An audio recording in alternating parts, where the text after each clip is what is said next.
Good evening. कैसे आप सभी लोग? आज हम लोग कट करिए। Hello everyone, good evening. कैसे आप सभी लोग? एबी स्टडी सेंटर में आपका स्वागत है। आज हम लोग क्लास 10th का एक सवाल है हमारे पास। सवाल ऊपर लिखा हुआ है, ठीक है। सवाल है ये कि जैसे कि क्वाड्रेटिक इक्वेशंस में ही पढ़ना है। जैसे क्वाड्रेटिक इक्वेशन हम लोग पहले पढ़े थे। देखिए क्वाड्रेटिक इक्वेशन हम लोग पढ़े थे, ये ax² + bx + c, ये पढ़े थे, ठीक है।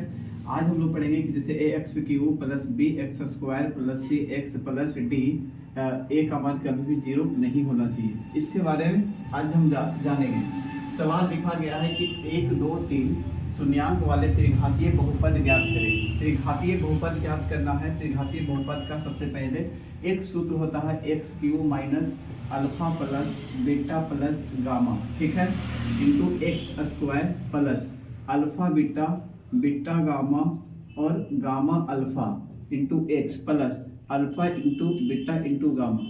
ये एक सूत्र के तहत लिखा गया है और इसी के तहत ये सवाल सॉल्व होगा। आप देखिए कि इसमें लिखा गया है कि अल्फा है, बीटा है और गामा है, ठीक है भाई। अल्फा है, बीटा है, गामा है। यहाँ पे देखिए तो 1 है, 2 है, 3 है, इसका कभी भी निकलने वाला नहीं है। आप क्या कीजिएगा, यहाँ से आप मानिएगा कि अल्फा का मान यहाँ पे 1 है और बीटा का मान 2 है और गामा का मान कितना है, 3 है, ठीक है। सबसे पहली बात हम निकालेंगे alpha plus beta plus gamma का मान निकालना चाहते हैं। इसका मान निकालेंगे तो अल्फा का मान 1 हुआ प्लस बीटा का मान 2 हुआ, गामा का मान 3 हुआ। 3 2 5 5 1 कितना हुआ, 6 हो गया, ठीक है। दूसरा निकालेंगे अल्फा बीटा बीटा गामा, ठीक है, और गामा अल्फा, ठीक ना। Alpha beta beta gamma gamma alpha. Alpha beta का मान 1 2 यानी 1 × 2 करेंगे प्लस 2 × 3 करेंगे प्लस ये 3 × 1 करेंगे। यही तो कर सकते हैं। ये हो गया 2 हो गया, ये हो गया 6 हो गया, ये 3 हो गया। 3 दूनी 6, ये जोड़िए तो 3 6 3 9 9 और 2 कितना हो जाएगा, 11। Alpha beta beta gamma gamma alpha जो है ये दो शून्यक वाले जो योग है उसका मान 11 आ गया। अब आप देखिए कि हमारे पास एक और निकालना है, अल्फा निकालना है, बीटा निकालना है और गामा निकालना है। तो अल्फा का मान 1 रहा, बीटा का मान 2 रहा, गामा का मान 3 रहा। गुना करेंगे तो 3 × 2 होगा तो कितना, 6 होगा, और 1 गुना कर लेगा तो कितना हो जाएगा, 6 हो जाएगा, ठीक है। अब इस फार्मूला पे हमको त्रिघातीय बहुपद ही निकालना है, समीकरण निकालना है। तो आप देखिए हमारे पास x³ है माइनस ये alpha plus beta plus gamma into x² plus क्या हो जाएगा, अल्फा बीटा बीटा गामा और gamma alpha into x plus alpha into beta into gamma होगा, ठीक है। आप देखिए कि x³ हमारे पास यहाँ पे रहा x³, ठीक है, माइनस हमारे पास alpha plus beta plus gamma का मान निकाल के लाए थे हम, कितना 6 लाए, कितना लाए थे, 6 लाए। तो हम यहाँ पे लिखेंगे 6 × x² कर देंगे plus alpha beta beta gamma और गामा अल्फा का मान निकाल के लाए 11। कितना लाए हैं भाई, 11 लाए। 11 दी दें यहाँ पे x plus alpha into beta into gamma का मान लाए कितना, 6 लाए। हम लिखेंगे 6 लिखेंगे। अब यहाँ से आप देखिए अब इसका समीकरण निकल गया है।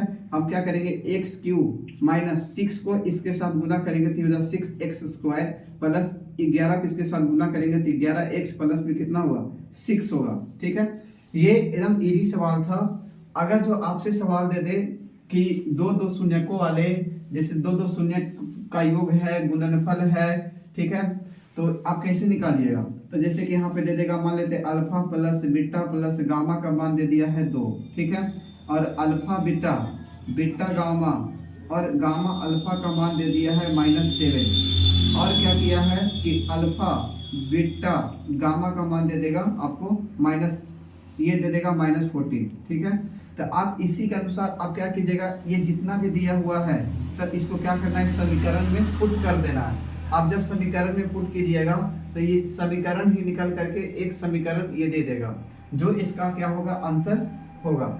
ये सब सवाल जो है बिहार बोर्ड में एग्जैक्ट सवाल पूछा जाता है और 2 नंबर या 3 नंबर में सवाल पूछा, 2 नंबर में पूछा जाता है।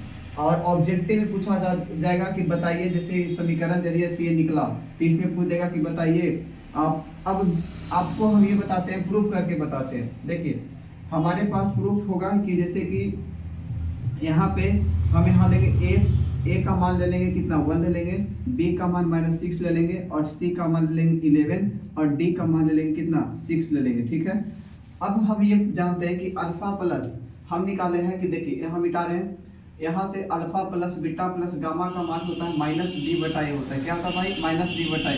तो alpha plus beta plus gamma का मान -b/a हो गया। तो अल्फा प्लस -b कितना -6 है, तो a का मान -6 हो गया -1, a का मान कितना रहा 1 रहा, a का मान 1 रहा और अल्फा का मान कितना था 1 था, बीटा का मान 2 था, गामा का मान 3 था। ठीक है, 3 और 2 5, 5 1 6 बराबर माइनस प्लस 6 बराबर 6। LHS बराबर RHS की श्रेणी में आया कि नहीं आया, आया ना। आप ये समझिए, अगर जो आपसे ये पूछ दे कि बताइए कि अगर जो हमारे पास ये सवाल ऐसे पूछ दिया हो कि देखिए हमारे पास ये पूछा है कि अगर जो हमारे पास अल्फा बीटा और बीटा गामा और प्लस गामा अल्फा बराबर होता है c/a होता है। ठीक है, तो c का मान कितना रहा, c का मान रहा 11 और a का मान कितना रहा 1 रहा। आप देखिए अल्फा बीटा कितना रहा 1 और 2, यानी हम क्या करेंगे 1 2 करेंगे प्लस बीटा और गामा क्या करेंगे 2 गुने 3 करेंगे, कितना करेंगे 2 गुने 3 प्लस और गामा और अल्फा करेंगे 3 गुने कितना कर देंगे 3 गुने 2 करेंगे बराबर लिख लेंगे। ठीक है, अब लिखेंगे 2 प्लस 3 दूनी 6 प्लस 3 दूनी 6 हो गया और ये 11 हो जाएगा। देखिए क्या सही है, alpha beta beta gamma gamma alpha. ठीक है, यानी 1 गुने 2 हुआ 2 हो गया ये, और बीटा गामा हो गया, बीटा कितना 2 है और ये 3 है, ये हो गया और गामा अल्फा कितना हो जाएगा 1 हो जाएगा, कितना हो जाएगा 1 हो जाएगा। अब ये देखिए 3 हो गया। ठीक है, और 11/1 था ये 6 और 3 9 जोड़े हैं, 9 और 2 11 जोड़े 11 = 11, यानी LHS बराबर RHS। ये भी क्या हो गया भाई प्रूफ हो गया। अगर जो आपसे ये पूछे कि बताइए alpha into beta into gamma बराबर होता है -d/a, क्या होता है -d/a होता है। तो आप क्या कीजिएगा अल्फा का मान क्या है, अल्फा का मान 1 रहा, बीटा का मान 2 रहा, गामा का मान 3 रहा और -d, तो -d का मान कितना है 6 है, तो ये -6/a हो जाएगा। ये 3 दूनी 6 यानी 6 = क्या -6 होगा, जो कभी भी LHS बराबर RHS का नहीं होगा।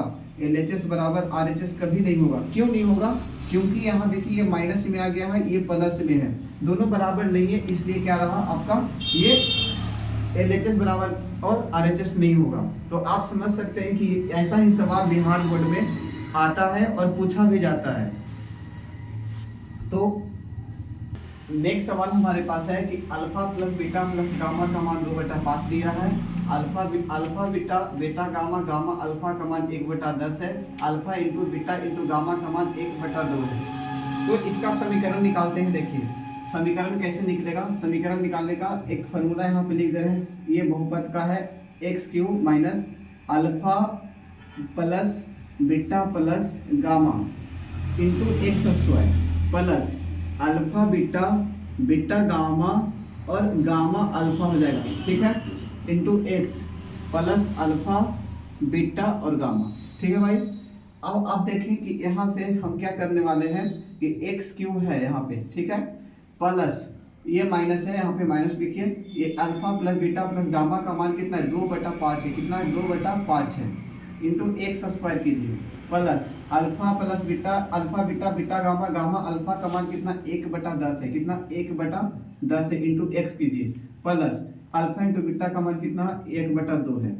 आप देखिए यहाँ से निकालिएगा तो ये x³ होगा माइनस 2/5 का x² होगा प्लस 1/10 का क्या होगा x प्लस 1/2 होगा। देखिए बराबर करना है सबके पास, यहाँ पे कुछ नहीं तो यहाँ पे 1 है, 1 5 10 2 का आप एलसीएम लीजिए, एलसीएम लीजिएगा कितना हुआ 10 होगा। ठीक है, अब 10 को एक से भाग करेंगे 10 में तो 10 बार में कटेगा तो 10 से 10 कैंसिल हो गया, तो 10 गुना होगा क्या होगा 10x³ होगा। ठीक है, माइनस ये 5 दूनी 10 तो 2 दूनी 4x² प्लस 10 से 10 कैंसिल हो जाएगा तो बचेगा x प्लस 2 5 10, यहाँ बचेगा 5, यहाँ आप 0 लगाइए। आप यहाँ से देखिएगा कि 10x³ plus minus 4x² plus x plus 5 = 0, ये गुना करेगा इसके साथ 0 हो जाएगा। ये आप फिर लास्ट में आप लिख दीजिए 10, यहाँ पे आप लिख सकते हैं 10 × 0। आप लिखिएगा 10x³ minus 4x² plus x plus 5 बराबर 0। ये आपका क्या निकला, यही समीकरण निकल करके आता है जब सवाल ऐसा दिया हुआ बोर्ड में रहे तब।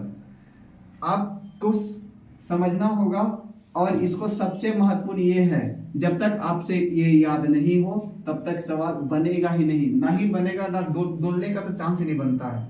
ये बनने का तो फिर सोचिए मत, भूल जाइए कि बनेगा भी, जब तक आपको ये याद नहीं रहा तब। एक और होता है कि जैसे यहाँ पे दे दिया कि अल्फा प्लस बीटा का मान 3 है और अल्फा इंटू बीटा का मान 6 है, ये 5 है ये 6 है, इसका formula x² minus alpha plus beta into x plus alpha into beta होता है। ठीक है, ये भी आप याद रखिएगा, क्योंकि सवाल कहीं से भी घूमेगा और सवाल कहीं से भी आ सकता है। ठीक है।